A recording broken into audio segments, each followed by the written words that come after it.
Hey guys, I got a 10th gen Honda Civic. It's a 2018 model, and a few weeks back I was driving along and hit a mailbox. Mailbox was fine. The mirror itself was fine.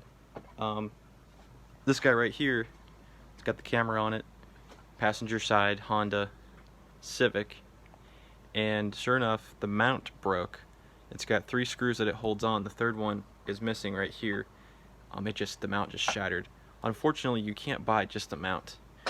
And if you buy a new camera assembly, you're gonna have to aim the camera, okay? And that requires another skill set and calibration, and it's just better to avoid that at all possible. So I went to carparts.com. I got this other mirror with no camera, but it had a mount that came with it, a new mount, which I've installed, and I'll talk about that in a second. Of course, no camera, so it was like $90 out the door instead of $300 for the aftermarket with camera, or even $500 for the Honda, genuine quality. I did find out that the mount is a little bit different holes than the original mount. You can kind of eyeball it. You can see how the holes are much more spaced out. So you see that. So all I pretty much did was I got my drill right here, and I just kind of found the holes where the trim would match up. See how that body line? I did the best I could. You know, from a long distance away, it really looks fine. Of course, you get up close, you can see a nice little gap there, but really, it's fine. And there's a part inside that I had to exclude.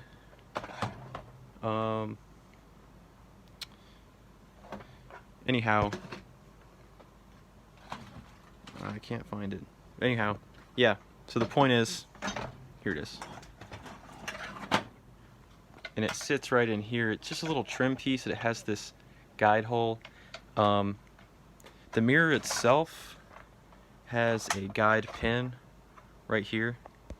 My mirror's guide pin broke off. It really doesn't matter too much for functionality, especially if you want to keep it cheap, because I can still swivel this. See that?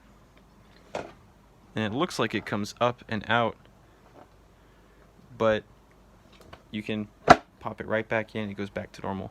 So it does still, swivel. The screws here are very much mounted to the mirror, so it does swivel nice. Doesn't loosen the screws. So that is a cheap fix that you can do for $90, and you don't have to aim the camera on your new camera if you do go that route. It saves you a bunch of time and money.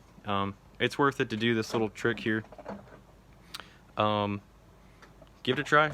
I think it's fine. Like I said, the connector, I don't know if I mentioned this, but I had to feed the wires through this new mount, and I ended up just so I didn't have a pin extractor. I should have, but I've got a soldering iron, a good one. I'm just gonna solder it back up. I need it tomorrow, so that's what it is, and I got heat shrink too. So definitely recommend getting the $90 mirror if this mirror is still good. Take care.